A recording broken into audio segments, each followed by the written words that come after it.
Hello, everyone. Good morning. This is Heng again.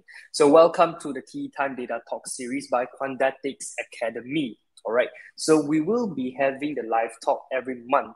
So, sharing of anything related to data, programming, and so on, especially on the technologies.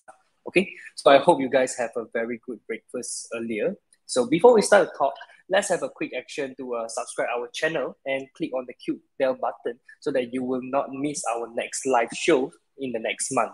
Okay, so today's sharing topic is about how does the cloud change the way people do business now. All right, I believe this is a topic where a lot of people will be very curious and also be very interested in. So, of course, this topic will not be led by me, right? But we have the expert from the industry itself, which is Mr. Ben from Matrix Connection. So let us give a round of applause to welcome Mr. Ben onto the stage. Hi, thank you, Heng. Thanks for the introduction. Okay. Welcome, Mr. Ben.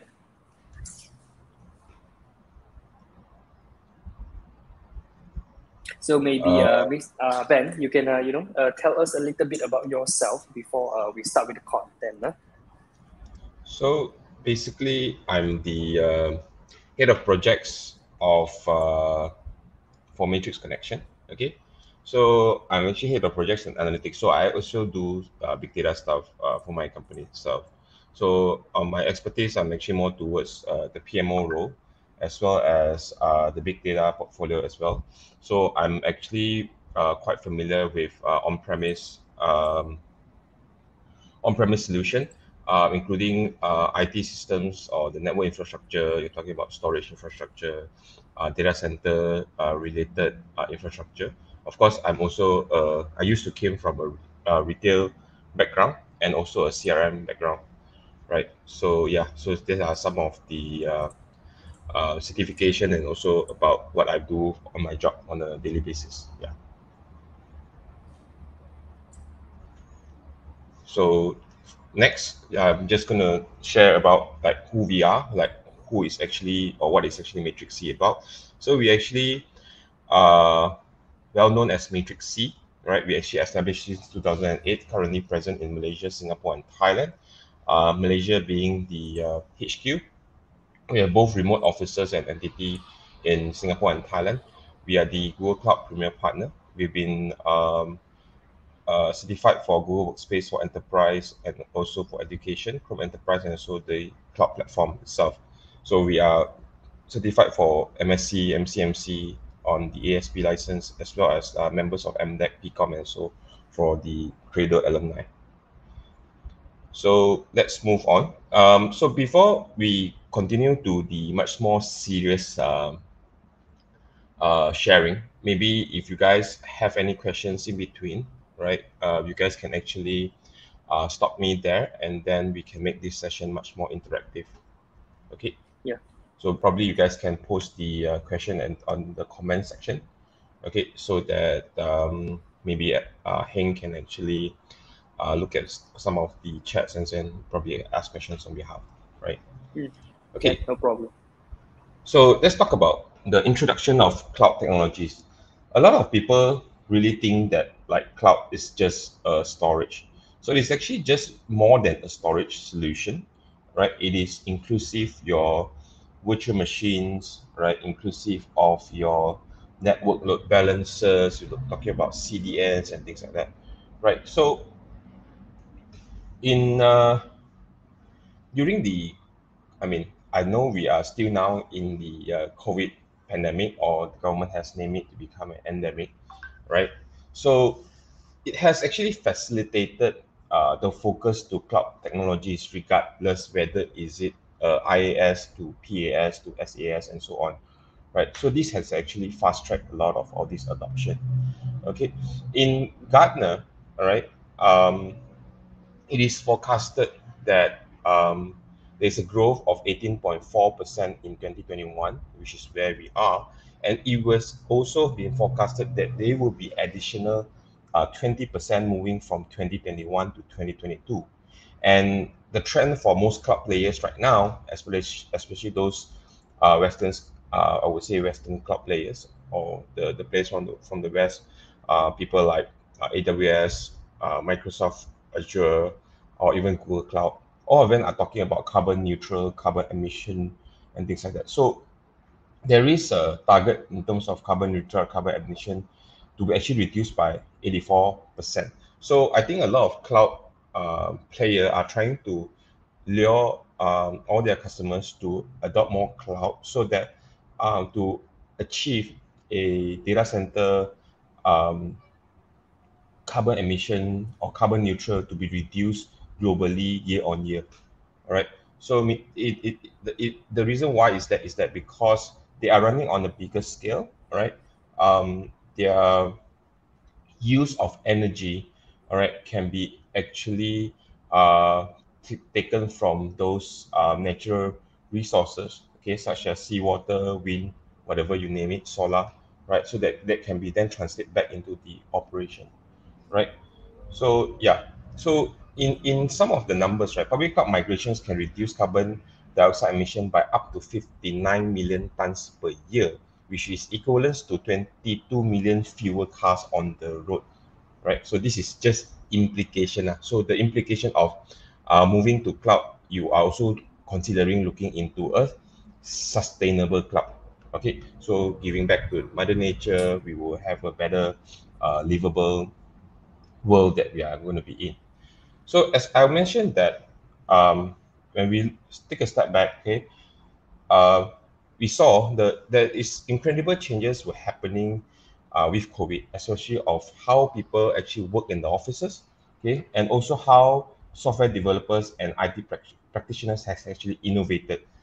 This has always been um, um, the what you call this, the wish list of all IT professionals that hey, can I work remotely? Or I don't think only IT lah. A lot of people try to want to work from home, but again, then IT then has to prepare all this infrastructure or all these facilities to make sure that um, everyone is able to work from home, regardless setting up of your VPNs, going into make sure that your application is capable to run, buying a SaaS product and things like that, right? So the recovery from COVID actually will serve as a catalyst for the transformation in fast forward uh, method that we are going into. So meaning to say that all these things has actually moved forward. So guess what? I was having conversation last week with one of my business contact. So they said that some of the company, the BCP department, is actually very happy when COVID comes in place. You know why? They can finally practice real BCP in actual fact. So all their KPIs has been met. Okay. So let's move into how cloud era has actually been evolved. Where when we talk about cloud back then, right?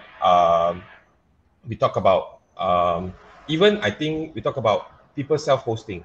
Okay, you are moving from a physical server to multiple VMs hosting on a physical server, right? Then when we move into cloud, when first Microsoft Azure introduced Azure Cloud, right?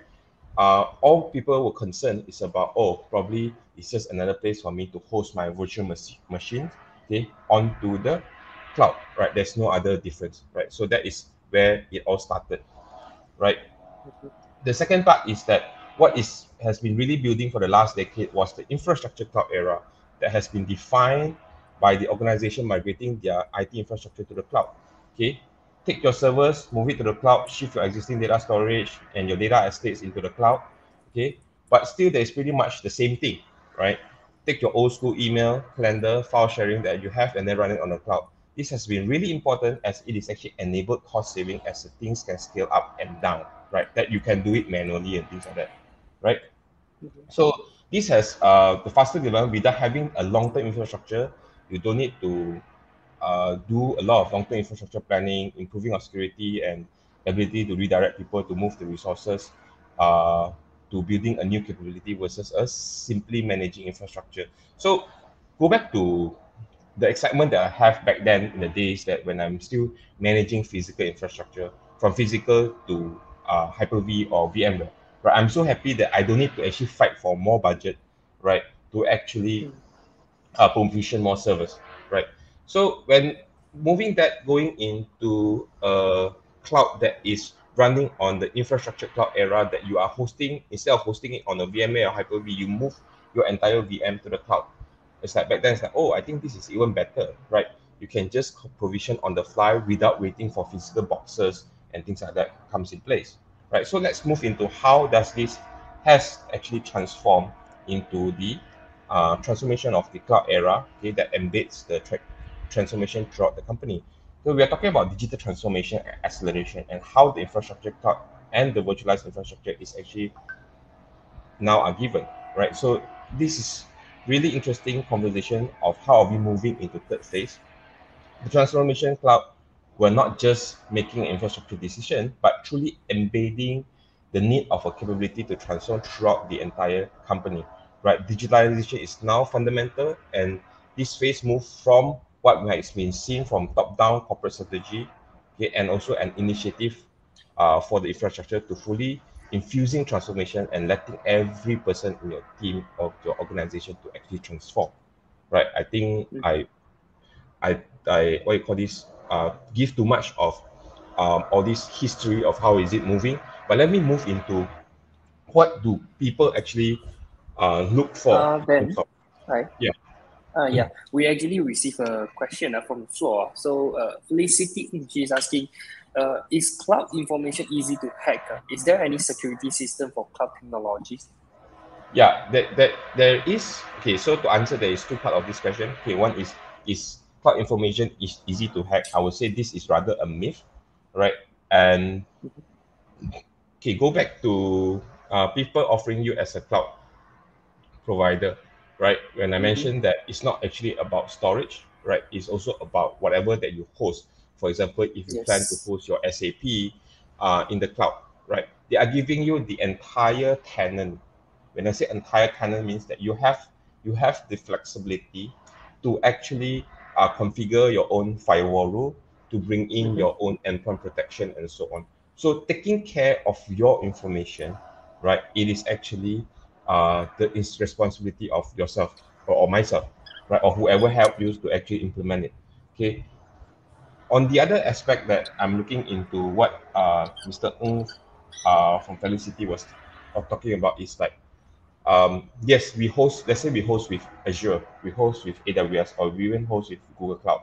Okay, they Mm-hmm. have the responsibility to make sure, because you have agreement with them, that none of their employees are taking your data away, right? This is actually in the contract. Okay. So I hope that I answer Mr. Ng's question. Mm-hmm. Yeah. Okay. So let's move on into what are people looking for, right? How do we get significantly smarter? Today we have data in bunch of places, but it's still only a small, okay, cadre of catalysts who can actually really tap into it. Meaning to say that you only have very little people that can actually leverage on it, or expert of data scientists who can actually build machine learning models to get insights or make real-time decision. Right? Instead, how do we put data in the hands of every employee to help catalyze transformation and actually to solve the most important and impactful opportunities in our industry? Right? Look at this at another aspect of it. Right? So the Mm-hmm. next part is that how do we transform while maintaining freedom to adapt based on the market needs? Right. Today we have complex environments that have rapidly evolving requirements. For example, legacy apps that need modernization. Okay. Mix of proprietary technologies and vendor solutions. Some resources on premise or in other clouds. Okay. And you are looking at the edge of the solution as 5G becomes much more available. I mean, Malaysia is starting to build one, right? So how will we ensure that the transformation of we adopting it, right? It is going to be a freedom to it. Like let's look at it, right? So how can we actually connect people better, right? This is something that the reason why people are actually moving into the cloud environment, right? Right. For many of us, okay, works is on a longer physical place we go to, right? And interactions that used to take place in person, they are being rapidly digitized, right? Office workers no longer have impromptu discussion, walking into meetings or over coffee. Frontline workers like delivery specialists or builders on the construction site are relying on their phones to get the jobs done.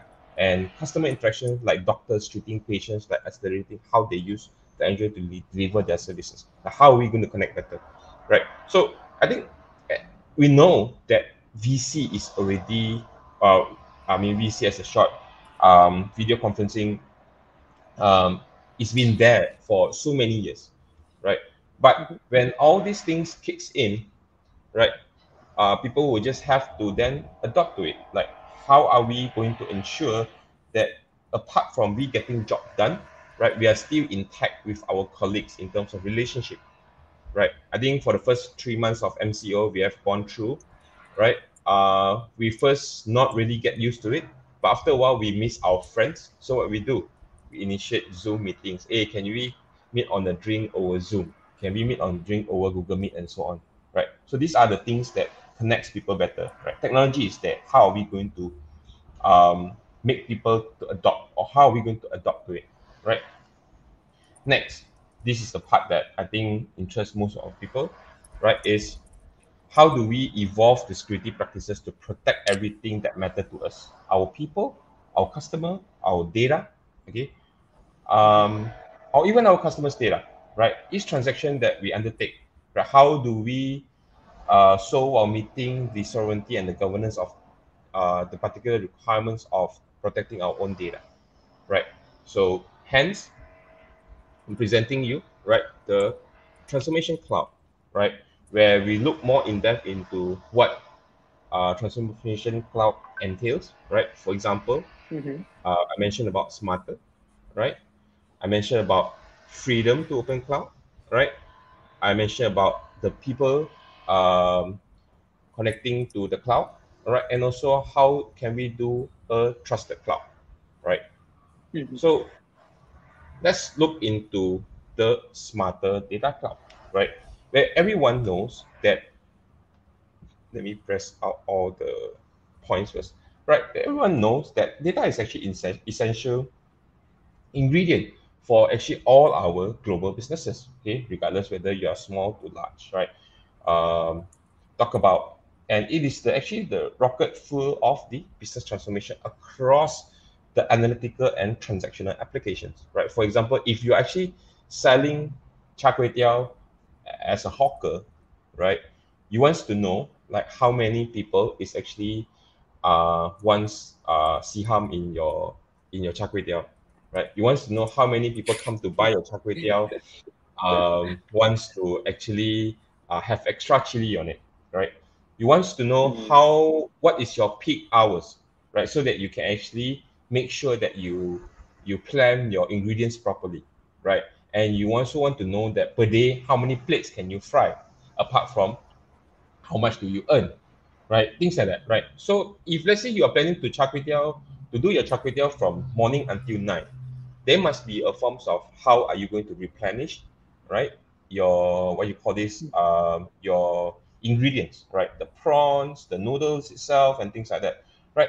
So once all this is actually generated, okay, it powers deeper down to AI. You have to start to think about how am I going to use AI to power my char kway teow business, right? Helps companies to make a better real-time decision so that on the basis, right, of how companies build and run their data-driven application, okay, this is at the heart of the data cloud that is actually currently emerging to unify data across the organization. So this is why there is so much excitement in the cloud market for data cloud. Okay, we've seen it, okay, with the growth and the excitement of, for example, databases like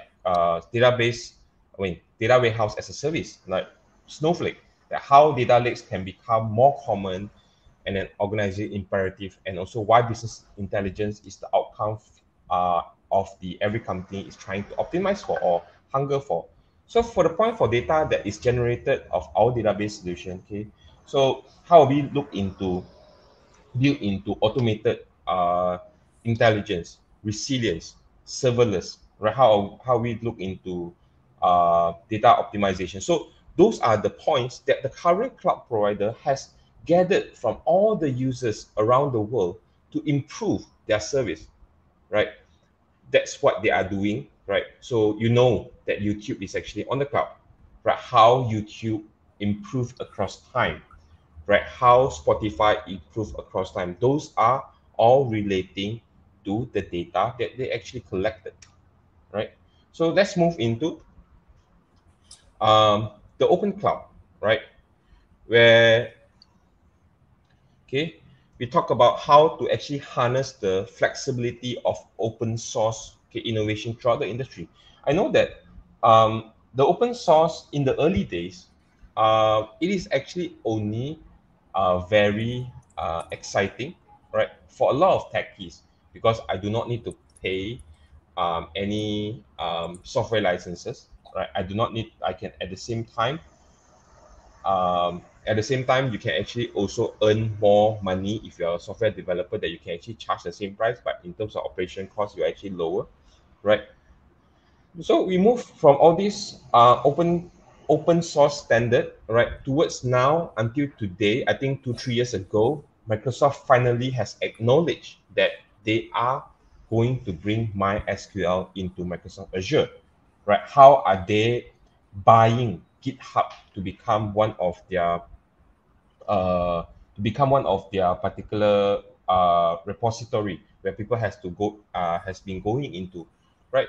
So going to open source or an open cloud standard, okay, it has already set as a direction that everybody should be looking for, right? Because everyone is trying to say is like, I want to earn more money, at the same time I want to reduce my operating cost, right? So how am I going to reduce my operating cost? Okay, so this is what is the advantage of open cloud, okay, to moving into multi-cloud environment to run your apps anywhere, all right, and also on leveraging the solution from some of the partner ecosystem offers from cloud to cloud, right? So later I'll explain about what is public cloud, multi-cloud, hybrid cloud, whatever cloud that you call it. Right? Maybe someday we will know about what is actual cloud.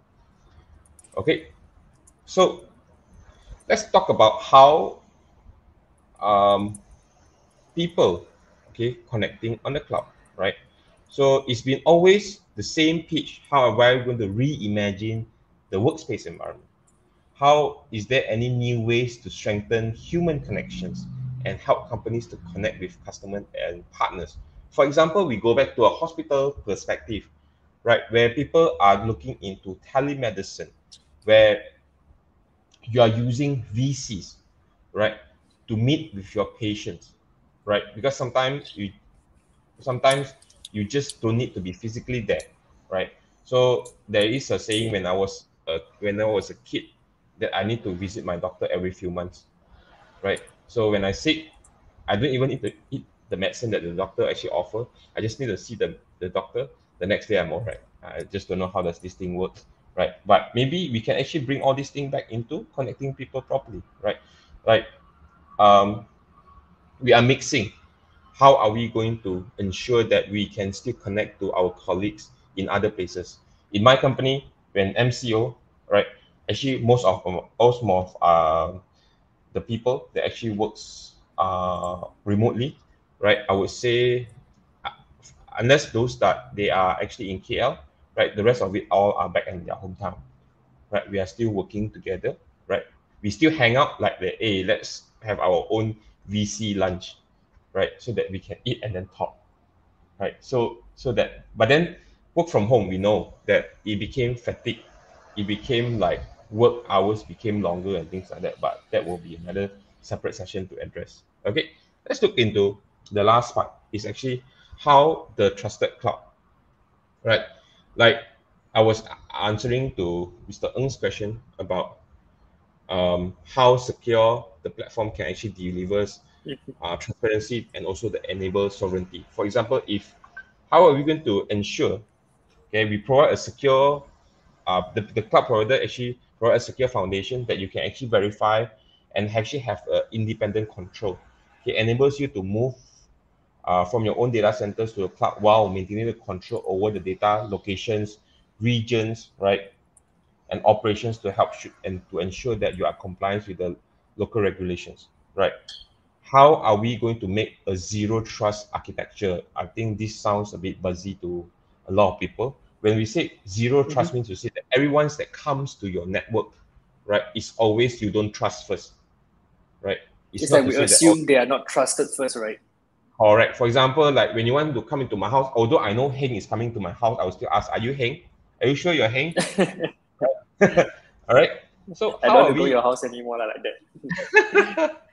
Okay, how are we going to do a share fate and not shared responsibility? Okay, operate a shared fate model and for risk management, okay, in conjunction with together with our customer, that all of us believe that it's actually our responsibility to become active, as active as us as partners to the customer to deploy the entire environment securely on the platform that we actually offer, right? So that it doesn't delineate, okay, to wherever responsibility ends, right? So that we can actually stand together, right, from day to day. Meaning to say that the entire cloud transformation is not just that I sell you the cloud, right? I do for you, then I walk away, right? It is always a connection there, right?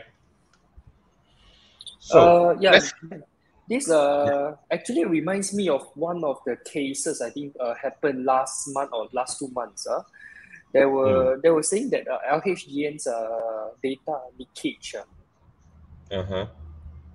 Yeah. So in your experience, what are the what maybe we can guess lah, right? What are the reasons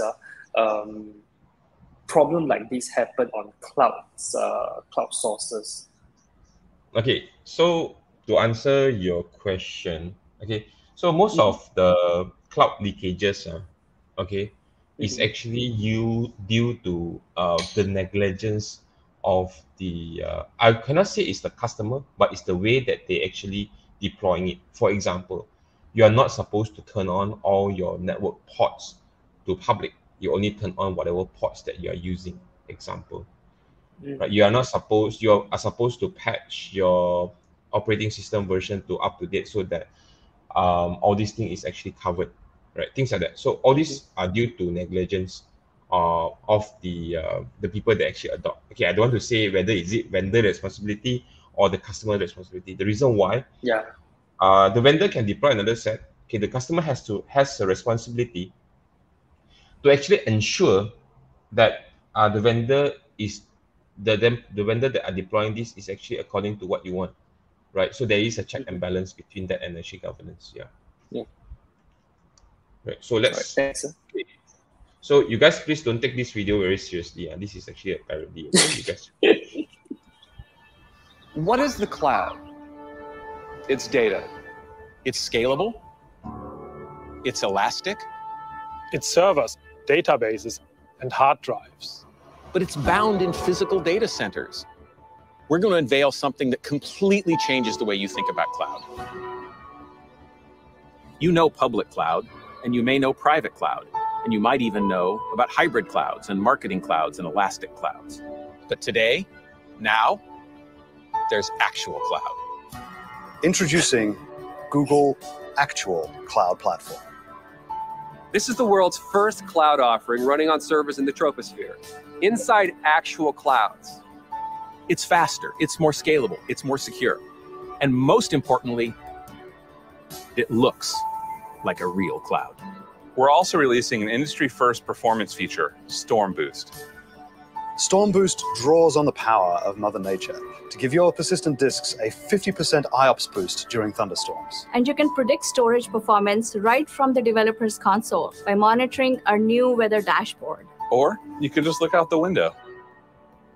Google Actual Cloud Platform is the culmination of groundbreaking scientific research on super-cooled water droplets, technological breakthroughs in high-altitude, ultra-low pressure chip design, and operational efficiencies related to the way we run non-terrestrial data centers. I sleep more soundly knowing that my data is 30,000 feet above the ground. I just love that I can see it. This is the first step in an exciting journey. People say the sky's the limit, but we think bigger. The clouds are so pretty. That's not just a cloud, honey. That's Google Actual Cloud Platform. Okay.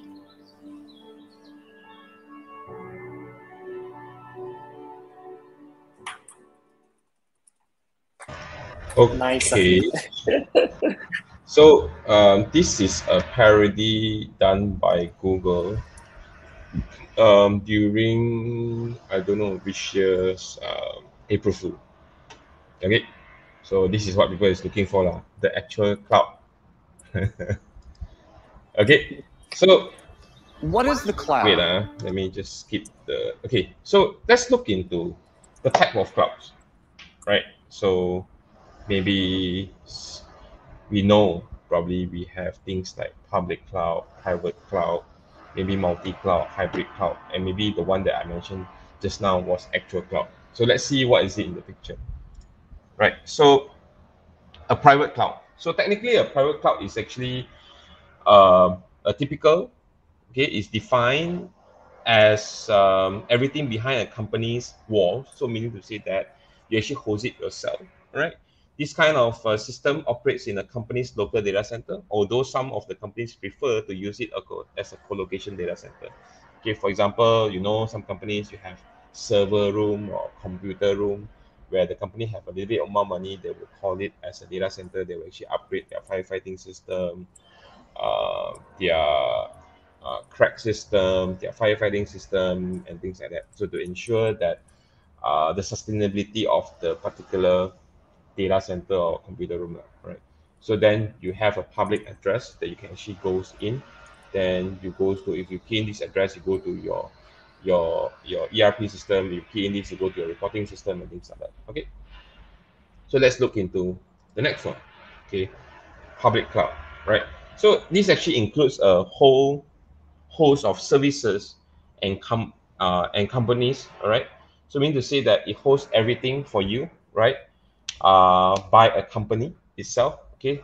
That most of the common names are people like Microsoft Azure, Amazon AWS, Google Cloud, and also many other more like Huawei Cloud, Ali Cloud, and so on. Right? However, you may also hear of some of the software, okay, such as Google Workspace, okay, Microsoft Office 365. So these are all these including in the public cloud environment. It's just that they are separating it into a different parts of offerings. Okay. So hybrid cloud. So the hybrid cloud is a deployment typically described as a situation in which company is operating for both private and public cloud in a general. Okay.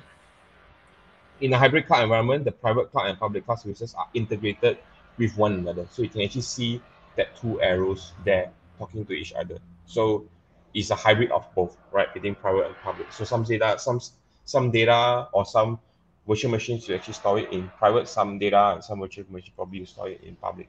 So yeah, so let's move on to the one last piece, which is actually a multi-cloud, right? So it's actually an approach that operates any combinations of private, public, or hybrid clouds, okay, in organization that have multiple public, private, and multiple hybrid clouds either connected to one another. So we need to say that you are leveraging of all the clouds definition. Okay, the reason why is that probably one cloud, some of the services is better on the other cloud, right? Some clouds is better at A and the other cloud is probably better at B and so on, right? So how are we going to leverage on this? So this is actually a direction for most companies moving forward, so that you won't have issue. For example, one day, let's say, if the government decided to say that, hey, no one can actually host stuff on Microsoft, example.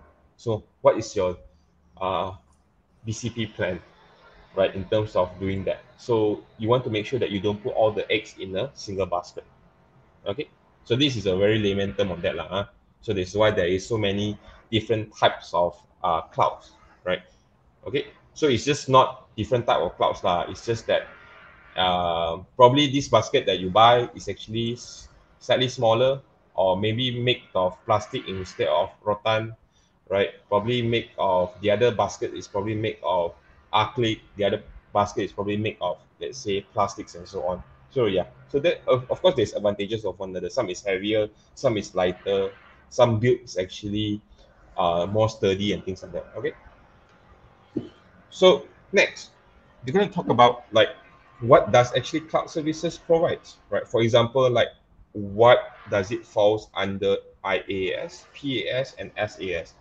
I'm not sure if everyone knows what is IaaS, PaaS, and SaaS. So technically, IaaS is actually infrastructure as a service, where you actually host technically your CPU, memory, disk, and interfaces, right, physically on the cloud provider. Where PaaS, that you are hosting more than just CPUs, you are hosting in servers or VM instances.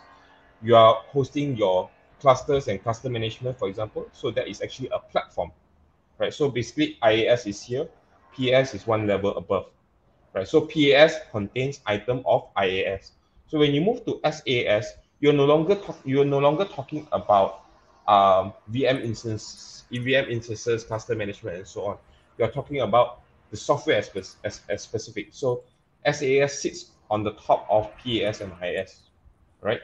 So SaaS must have PaaS and IaaS, right? So it actually covers everything. Okay, so you look into the third section here, right, where it talks about the IT operations. So the more bluer you go, right, you have to incur more IT operations, right? And the more greener you go, you have less, right, IT operations, right? Or I would say IT operations, but more towards like those hardware operations and things like that. For example, you never hear someone to say that I want to go to my Gmail to restart my Gmail. You can't do that, right? Okay, so let's move on. Who are they, right? Who are the cloud players? I think I've been talking about some of them in my previous few slides. So there is Amazon AWS. Okay, they started as an e-commerce platform, emerged into cloud business. Okay, they have the largest market cap, although they are actually the second comes into the cloud market. All right. The next part is I think you guys also probably know this fella, right? It's actually a Microsoft Azure. Okay, it's an enterprise software company that mainly focus on building operating system, building enterprise off-the-shelf product, right? And they are actually the first to market their cloud, but they are not the largest market cap, right? The third boy is actually a Google Cloud, right? Where they began in search engine business, right? They went into YouTube, right? They emerged into widely adopted consumer product, okay, such as we all been using Gmail, Android, YouTube, whatever that you name it, besides search engine. They also went into the cloud business. All right. So how is using cloud can actually help you to improve your business decision? So here are some of the stuff that we should talk about, which is cloud actually look at scalability, right? Like I mentioned just now, like how can you easily scale your how do you actually easily scale up your resources? Okay, for example, if you are, let's say, hosting let's say you're hosting your SAP in your particular business, how are you going to do that, right? So it's actually possible, right? So the faster you go, right, the better you can actually decide, right? So it's a rapid setup in a way that, like, you don't need to wait for the physical hardware to come, right? The hardware is already there, provision, waiting for you to go, right? So that is actually rapid setup, right? Of course, business continuity, we know, because we don't need to wait for physical hardware and things like that, right? We don't need to wait for all these things. We just say that the boss say buy, right? Just give me the PO, then we can directly buy, right? Don't need to do that. So it's actually moving forward on that, right? Swift data recovery. I still remember the days that I have to recover data from physical backup tape. You need to run to your another DR site to actually take the tape, bring it back, and then restore it into your data center. Only you realize that the tape cannot be used, right? So in cloud, there is no such thing as that lah. Okay. Of course, goes back to what I said just now, secure. Right? That how I explained it to Mr. Ng just now. Okay. Next is actually less ops. Okay. So we want to actually achieve less ops. So if you are looking for cloud, Okay, look for those cloud providers that give you less ops. For example, you don't need to go and configure, oh, this particular application, I need to spin up this amount of VM, this amount of RAM, this amount of CPUs, and so on, in order for you to run. If something wrong, hey, can you increase this CPU size or this RAM size and so on? No, you want to go lesser into that. So you don't need to maintain the so-called the IT server operation so much, right? You want to say that when I run something, I must know that the thing must run, right? You just need to make sure that the infrastructure is ready for you. You don't need to configure. Right, of course, goes back to the very, very fundamental thing that all CFO will ask, hey, how cost effective it is. Then you say, oh, every month we need to spend this amount of money, right? But then you are transferring from a CAPEX model to an OPEX model, all right? So if you don't want, you can chop, all right? Okay. So agility. I talk about scalability. Now I must talk about agility. Agility means to say that you can always, how do I say, elastic enough to shrink up or shrink down. Okay, so that's agility, right? How agile your infrastructure can be, right? So agility is actually hand in hand with less ops and also scalability, right? So if you have agility, you must make, it's always come hand in hand that you are agile, right? You must also be less ops. When I say less ops, mean less dependent on other people or other infrastructure, right? That you can actually scale all the time. Cool. Let's take advantages of each cloud provider, right? How much time do I have? I think I probably need to finish another 5-10 minutes. Still got a little bit, yeah. All right. So AWS. Okay, AWS has actually immersed in dominance of the market because they are the first to debuted the market largely, right? It has actually a much more mature set of services. The reason why it says mature because a lot of people are adopting it now, right? Okay. So let's look at what is the advantage of Azure that many organizations already use Microsoft services, right? So it is actually easy to adopt, okay, and integrate. And also existing Microsoft customers get discounts if you go to Azure.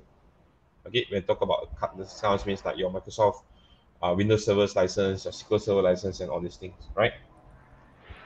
So what is the advantages of Google, where they offer you a greater flexibility, all right, in terms of speed, wins, and on their on-demand pricing? Of course, they also have a series of wide range of no ops and serverless computing.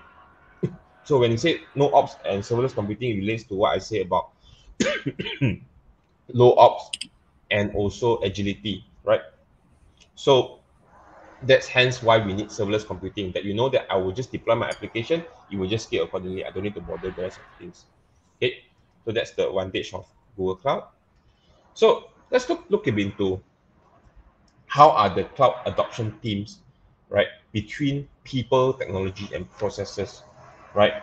We're working of like to help, okay, people to adopt the cloud computing, that we really know that people need to learn, lead, okay, scale, and secure, right? As you can actually see that these are actually overlap between people, process, and technology, where this is a framework that address each key areas, right? Okay. So look at the cloud adoption epics, where you translate that framework into something tangible, right? For example, like let's say, sorry. Okay, let's say, example, in the incident management, every organization has an incident management process. Okay, you could be the one guy who plugs in a new hardware, then and the new hardware actually breaks. So all the way to the massive organization that resolve this issue. So how are the processes will change when you move to the cloud? There's now a shared responsibility, okay, between the customers, okay, and the cloud provider, as you can actually increase to see the maturity, especially around the scale, where you begin to transform and from your processes. Okay, with automated infrastructure as a code, that is something that you want to move forward, right? Everything source control, repeatable, repeatedly redeployable, and you begin to think about how are you going to design infrastructure where that particular incident never happen again. Okay, in layman terms, right? Let's look at the between people and processes, right? Or between people and process. What is actually in between is actually sponsorship and teamwork. Okay, apart from people, operations, behavior, and communication. A part of process to put in to talk about cost controls, control, incident management, and instrumentation. So the thing that is important part is actually about the team sponsorship from the management and also to teamwork. Right, let's talk about between people and technology. What is actually coincide together is actually the external experience and also the upscaling. How are we going to do that? Right, so that it's always, in terms of any technology adoption, is always about technology, people, and process. Right, so when finally we look into people, technology, and process, what coincides then? Okay, it's actually the identity access. Right, who can access to what? What is the process of accessing these type of things? Right, how we look into data management of it. Okay, how we do look into the center of excellence, right? So these are some of the look into cloud maturity scale, right? Between learn, lead, scale, and secure. Between what is tactical, what is strategic, and actually what is transformational, right? So the readiness of success in the cloud determined by your business practices for each of these teams, right? For each team, those practices they fall into one of the following phases, right? Which is what I said: tactical, strategic, and actually transformational, right? So the next part I'm going to talk about, which is my last slide before we go into the Q&A, is actually the cloud expertise journey, right? Like when I talk about if you want to adopt cloud into insights from data, right? How are you going to do it? How are you going to build a cloud center of excellence, to cloud data lake foundations, to enterprise data warehouse migrations, into your analytics solution? If you are moving into machine learning, how are you going to do data hydration, machine learning, right? If you're going to talk about modernizing your infrastructure, how are you going to move from your infrastructure foundation? Okay, you can see that the branch out is always from the infrastructure foundation, then you will start to branch out. Okay, then you can talk about application modernization. How are you going to move to application decoupling, serverless, and also DevOps, right? Hence, I end my last slide. I'm actually, you guys are welcome to actually ask questions. I'll pass back to Heng. Thanks, Ben. Yeah, so for all the participants on the floor, if you have any question, you can always ask in the chat box, right?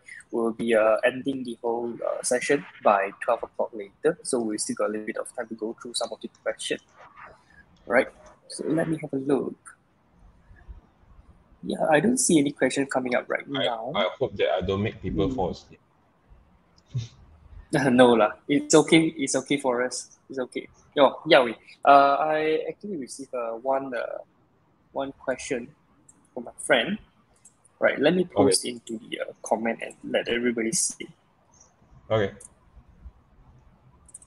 Oh wait, it's exits the count lah, right? I just asked lah, right?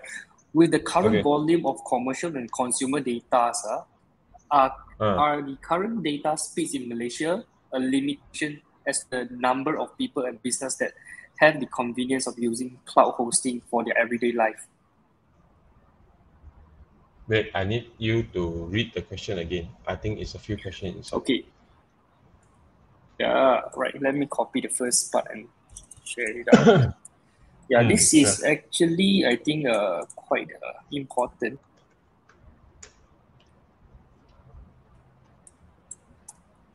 Yep. All right. So with the volume of commercial and consumer data, all right, is the current speed, the data speed in Malaysia, a limitation? Okay, data speed. Okay.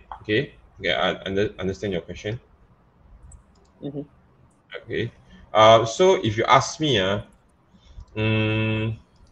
think in city still okay lah. When I say city means technically Klang Valley lah, right? But rural area in terms of getting up to speed as what we have in Klang Valley is really taking like their own sweet time. But of course, mobile connectivity data it's also costly to do this in the rural area, right? So some people opt for, I don't have Unify, let's say back in one of the kampong, let's say in Pahang example, right? So you look at your mobile data, have 4G stuff to use, but the cost isn't cheap, right? So goes into the next one. More people that have, yeah. So I think in terms of that, talking about, you look at in your business, like how are you going to deploy your applications on the cloud, example. So then you also need to look at how people are deploying the application. Who is your customer base at, right? For example, I don't see an issue where Grab or AirAsia deploying their application on the cloud, right? It is because most of their customers, right, are all using the mobile, right, to actually buy ticket, right? So where are they from? Okay, of course they are around surrounding airports or whatever it is, right? But that has not been this. But again, I agree with your friend that the data coverage and the data speed has to actually up their game, right, in order to drive more adoption. Yeah. Because I mean, even now, consider that these cloud technologies is widely used by a lot of website platforms or even applications, where even when people even don't even know it is related to cloud technologies, right? But despite that, right, a lot of data have to be transferred every day from cloud to the handphone, to the laptop. So if the data is a problem, and then what about the data compression while delivering it? Data compression. Yeah. So what do you think about? So basically, talking about that, wait, did I see something? Wait, just give me a moment. Sorry, did I just move from other place? Okay, so talking about data compression, right? Basically, data compression is not much of issue. Of course, it's all go back to the technology of how are you going to make sure that the data that you put into the cloud or the application that you hosted on the cloud must always be lean, right? So that is rather important, though. You get my answer, right? Yes. Yeah. So for example, you cannot be blaming, I'm talking about application provider. You cannot be blaming the connections and things like that, right? Where you need to actually ensure that your data must be small and sexy. I won't say sexy, small and sharp. Let's say for example, you're talking about images, right? You want to make sure that you have a highest resolution, but the data size is like small, right? So that's what you need to ensure. Of course, on the other part is there's technology stuff that you can actually adopt. For example, when you want to host something, for example, Netflix, example, right? They can still host large content, but how are they going to do that? How are they doing that? For example, of course, they have CDN to cache all their data so that people can easily access directly, right? Understand. All right. I don't see any question anymore, so I think it's a wrap from our side. So before we end, let me show something with everyone. This is a fun fact that I found out on Google, I would say. Right.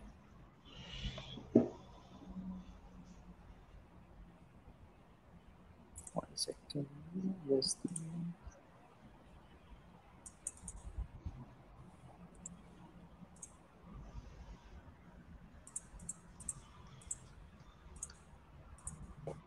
Okay.